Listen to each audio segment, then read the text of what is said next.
Facebook scroll করছিলাম, হঠাৎ এই ভিডিওটি চোখের সামনে পড়ল। এই ভদ্রমহিলার আর্তনাদ দেখে আমি বাকরুদ্ধ। আপনারা একটু দেখে নিন। আমার প্রথম পরিচয় হিন্দু না, বাংলাদেশের নাগরিক। এই দেশে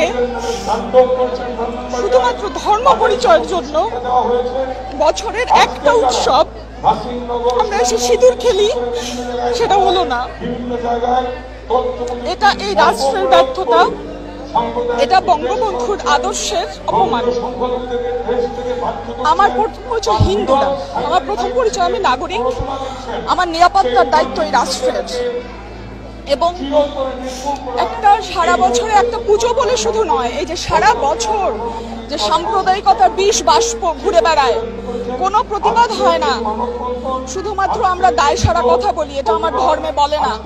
প্রতিবাদ কে করে বলেন তো? কে বলে যে না আমার এই প্রতিবেশীর এটা অধিকার? আমাকে যখন মালাউন গালি দেওয়া হয় তখন কে প্রতিবাদ করে? কে বলে যে না ওকে এই গালিটা দিও না?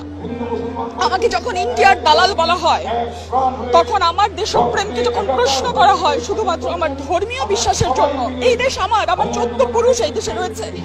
47-এ যায়নি, 66-তে যায়নি, 71-এ যায়নি, 2001-এ যায়নি, এই দিন দেখার জন্য। ভালো থাকেন সবাই। আমার শান্তিপ্রিয় মুসলমান বন্ধুরা, কথাগুলো আপনাদের কেমন লাগলো? কোথাও কি কোনো আঘাত করেছে? আপনারা যারা মনে করেন আমার ধর্ম শান্তির ধর্ম, আমার ধর্ম শ্রেষ্ঠ ধর্ম, আপনার ধর্মের শ্রেষ্ঠত্ব দেখতে পাচ্ছেন? যারা রাস্তায় নেমে তাণ্ডব চালিয়েছে তাদের থামানোর জন্য কোনো পদক্ষেপ আপনি নিয়েছেন? আজ পর্যন্ত কাউকে সচেতন করার চেষ্টা করেছেন? আপনার কি মনে হয়নি এগুলো অন্যায় হচ্ছে? যদি মনে হয়ে থাকে তাহলে কেন রাস্তায় নামেননি, কেন প্রতিবাদ করেননি, কেন অন্যায়কারীদের থামাননি?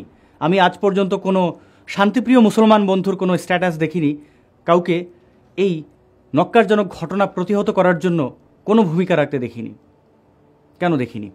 বাংলাদেশে প্রায় 18 কোটি মানুষ, তার মধ্যে প্রায় 14-15 কোটি মুসলমান। তাদের মধ্যে কি কোনো মানুষ নেই? এই যারা হামলাকারী তারা কত? একটা এলাকার বড়জোর 500 লোক, ওই এলাকায় 5 লক্ষের বেশি মানুষ আছে। সেই মানুষগুলো কোথায়? মানুষ যদি না থাকে তাহলে ধর্ম থেকে লাভ কি? বাংলাদেশের নাগরিক এই বোনের আর্তনাদের কোনো জবাব কি আছে? যদি মানব কল্যাণে আপনি এগিয়ে নাই আসবেন, বেঁচে থেকে লাভ কি? তৃপ্তি কোথায়? এই ধর্মের কি লাভ? এই ধর্ম পালন করেই বা কী লাভ? এই মন্দির মসজিদে গিয়েই বা কী লাভ?